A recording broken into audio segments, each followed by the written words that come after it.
Hi hello friends, welcome back to my channel. My ఛానల్ని కొత్తగా చూసిన వాళ్ళైతే సబ్స్క్రైబ్ చేసుకోండి, లైక్ చేయండి, పక్కనే ఉన్న బెల్ ఐకాన్ క్లిక్ చేయండి. ఇంకా వీడియోలోకి వెళ్ళినట్టయితే, డాక్టర్ని తీసుకొని వచ్చి అందరం ముందు అసలు నిజం బయట పెట్టిన చందు. వీడియోని ఎక్కడ స్కిప్ చేయకుండా చూసేయండి. శ్రీవల్లి అందరికీ చుక్కలు చూపిస్తూ ఉంటుంది.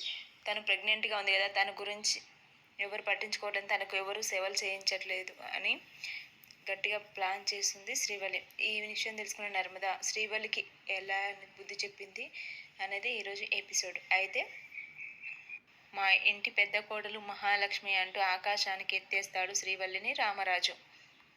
నర్మద ప్రేమని అవమానిస్తూ ఉంటాడు రామరాజు. వేరే వాళ్ళైతే పోరా అని పీకి పక్కన పెట్టేసేవారు. అది రామరాజు అడ్డ కాబట్టి అందరూ సైలెంట్గా ఉన్నారు. రామరాజు ఏది చెప్తే అది వింటూ కూర్చుంటున్నారు. ఇంట్లో జరిగిన విషయాలు తలుచుకొని మరోపక్క ధీరజ్ బాధపడుతూ ఉంటాడు. సాగర్ ఆస్తి పంచమని అడగమని కారణం నేనేనని కుమిలిపోతూ ఉంటాడు. ఇంతలో అక్కడికి ప్రేమ వస్తుంది. అసలు డైలాగ్ లేకుండానే ఇక అసలు సీన్ మొదలెక్కొస్తుంది.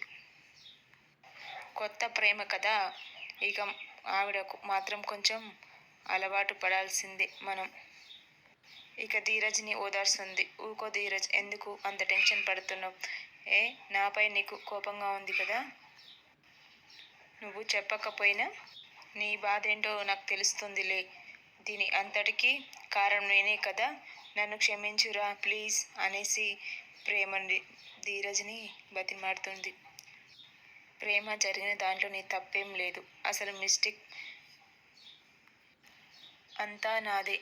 1కి 10 సార్లు నేనే ఆలోచించాల్సి ఉంది. బావని నేను అనవసరంగా సంతకం అడిగాను, అదే తప్పదైంది అని ధీరజ్ అంటాడు.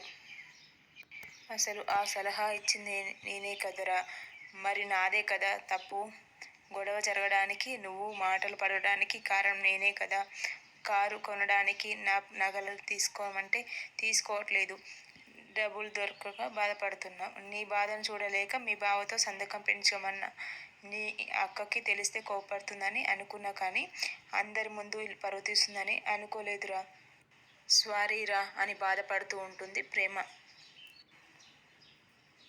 ఈ విషయాన్ని ఇక్కడితో వదిలేసి మర్చిపో అంటాడు ధీరజ్. లేదు మర్చిపోను, నా భర్తకి జరిగిన అవమానాన్ని అంత తేలిగ్గా వదిలిపెట్టను.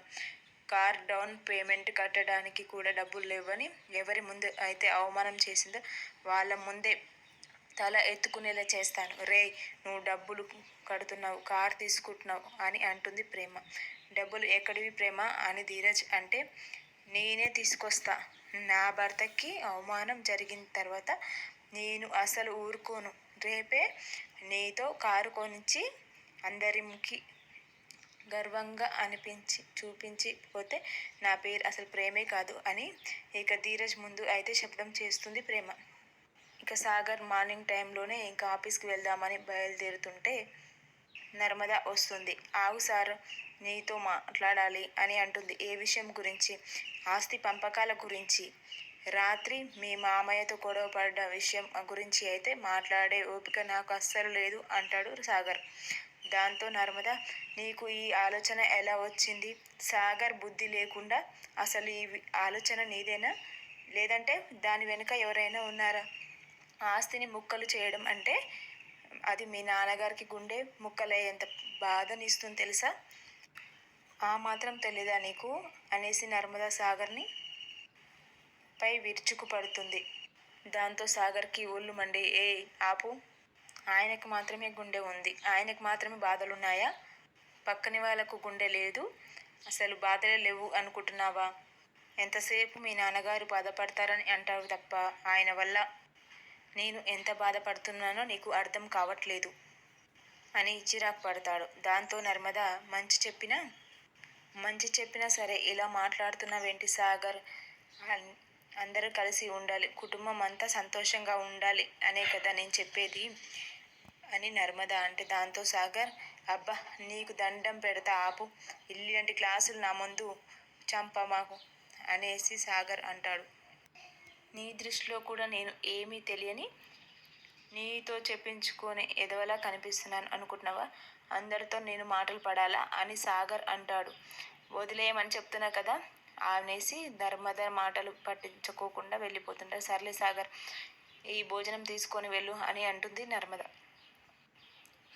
రాత్రి ఆయన ఇప్పుడు నువ్వు కడుపు నిండా పెట్టారు కదా చాలు అని ఆవేశంగా ఇక వెళ్ళిపోతాడు సాగర్. ఇంతలో ప్రేమ వచ్చి, ఏమైందక్క, ఇంకా బావగారికి కోపం తగ్గలేదా అని అంటే, కోపం తగ్గలేదు, చాలా మొండిగా ఉన్నాడు ప్రేమ. ఇంతకుముందు ఇలా ఉండేవాడే కాదు. ఇంతకుముందు ఇంట్లో నుంచి వెళ్ళిపోదామనే అనేవారు, కానీ ఇప్పుడు ఆస్తి పంపకాల గురించి మాట్లాడుతున్నాడు. దానివల్ల సంతోషం వల్ల ఉన్న ఉమ్మం కుటుంబం భవిష్యత్తులో మూడు ముక్కలు అయిపోతుందనే బాధ. మన కుటుంబం అంతా చిన్న భిన్నం అయిపోతే నాకు అసలు నచ్చదు. అత్తయ్య గారు మనల్ని ఎంత బాగా చూసుకుంటారు, మనమందరం ఎంత సంతోషంగా ఉన్నాం. అదే వేరే కాపురం పెడితే నువ్వు అదే వేరే కాపురం పెడితే ఒక్కదాన్నే ఒంటరిగా ఉండాలి.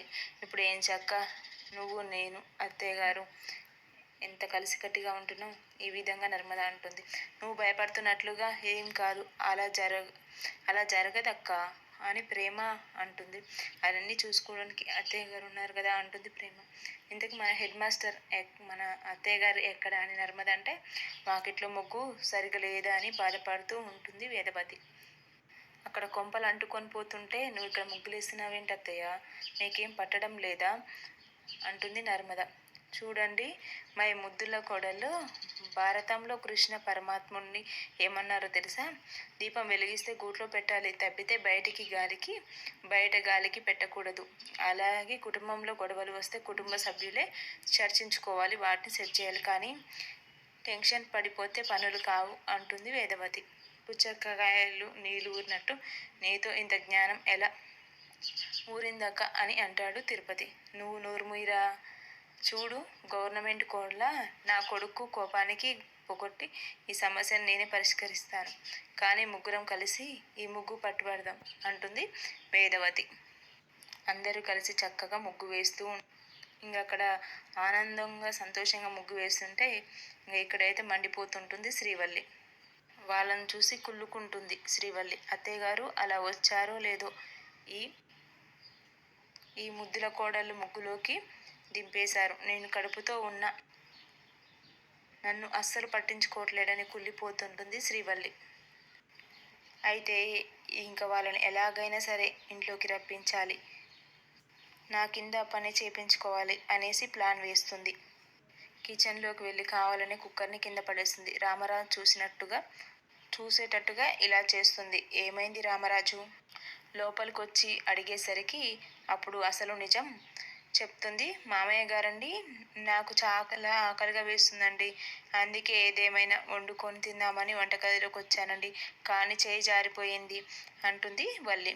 దాంతో రామరాజు భుజం నర్మద ప్రేమ ఎటు రక్కలేస్తూ ఉంటాడు. దాంతో అందరూ పరుగు వస్తారు. ఏంటండి అంతలా కేకలు వేస్తున్నారు, ఏమైంది అని అడుగుతుంది వేదవతి. నీకు అసలు బుద్ధుందా? ఇంట్లో ముగ్గురు ఆడాళ్ళు ఉన్నారు. కడుపుతో ఉన్న మనిషిని ఎలా చూసుకోవాలో, ఆమెకు ఏం పెట్టాలో తెలియదా మీకు? తనకు ఆకలేస్తే తనే వండుకొని తినాలా? మీరంతా ఏం చేస్తున్నారు అని తెగ ఎగిరిపోతుంటాడు రామరాజు. దాంతో వేదవతి, నీకు ఆకలేస్తే నన్ను పిలవచ్చు కదా, నేను వంటగదిలోకి ఓడెళ్ళమన్నారే అని వేదవర్చి అరిచేసరికి, అయ్యో అత్తయ్య, మిమ్మల్ని మాత్రమే కాదు నర్మద ప్రేమలని పిలిచాను అని అంటుంది. ఓడి అమ్మ, ఇది ఎప్పుడు పిలిచింది అనుకొని ఒకరు ముఖాలు ఒకరు చూసుకుంటూ ఉంటారు నర్మద ప్రేమలు. మీ ముగ్గులు వేయకుండా ఫుల్ హ్యాపీనెస్ లెస్ ఉన్నారండి, ఆ ఆనందం నేను పిలిచిన మీరు పలకలేదండి అని అంటుంది వల్లి. దాంతో మంతగా లేచిపోతాడు రామరాజు. కడుపుతో ఉన్న పిల్లని ఇంట్లో వదిలేసి ఇంటి బయట ముగ్గులు ముచ్చట్లు ఏంటి అంటూ కాలింగ్ బెల్ తీసుకొని శ్రీవల్లి చేతిలో పెడతాడు. నీకేం కావాలన్నా ఈ బెల్ను కొట్టమ్మ, ఈ ముగ్గురిలో ఒకరికొకరు వచ్చి నీకేం కావాలో ఇస్తారు అని రామరాజు చెప్తాడు. మరోసారి నువ్వు వంటగదిలోకి రావడం కానీ పనులు చేయడం కానీ నేను చేయకూడదు అంటూ రామరాజు అయితే చెప్పి వెళ్ళిపోతాడు. అలాగేనండి మామయ్య గారు అంటూ అమాయకంగా ఫేస్ పెడుతుంది శ్రీవల్లి. ఇంకోసారి నా కోడలు ఇలా కష్టపడుతుంది అంటే అస్సలు బాగోదు, జాగ్రత్త అంటూ నర్మద ప్రేమ వేదవతులను మీద గట్టిగా వాదిస్తాడు రామరాజు. ఇంకా అలా అనేసి రామరాజు బయటికి వెళ్ళిపోతుంటాడు. ఒకరోజు కూడా కాపురం ఇక ముగుస్తూ ఉంటే ఆమెకి సేవలు చేయాలని ఇక రామరాజు ఆర్డర్ వేసేసరికి ఇక స్టార్ట్ చేస్తుంది శ్రీవల్లి. ఇక శ్రీవల్లి ఏం చేస్తుందంటే నర్మద ప్రేమ వేదవతులతో ఆడుకోవడం స్టార్ట్ చేస్తుంది శ్రీవల్లి. మీరందరూ వంటగదిలోకి వెళ్ళండి అని ఆర్డర్ వేస్తుంది. ఇక సరే అని వెళ్ళేసరికి మళ్ళీ కాలింగ్ బెల్ మోగిస్తుంది. వాళ్ళు వెంటనే పరుగు పరుగున వస్తారు.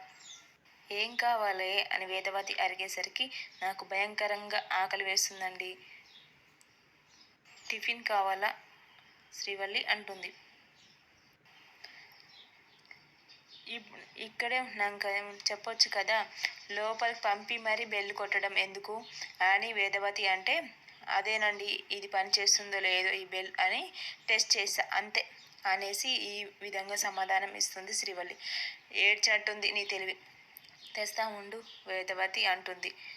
ఇడ్లీ కావాలని, దోశ కావాలని, వడ కావాలని, జ్యూస్ కావాలని ఇంకా నర్మద ప్రేమకు చుక్కలు చూపిస్తూనే ఉంటుంది వల్లి. ఇంకా వెళ్ళి రెస్ట్ తీసుకుంటాలే, మళ్ళీ లంచ్లో కలుద్దాం అంటుంది శ్రీవల్లి. చూడండి అత్తయ్య కావాలనే ఇలా చేస్తుంది అంటుంది ప్రేమ. పోనీలేవే పోనీలేవే ఏదో తింగర్ది, కడుపుతో ఉంది వదిలేయండి అంటుంది వేదవతి. ఇక ధీరజ్ తనకి జరిగిన అవమానం గురించి ఆలోచిస్తూనే ఉంటాడు.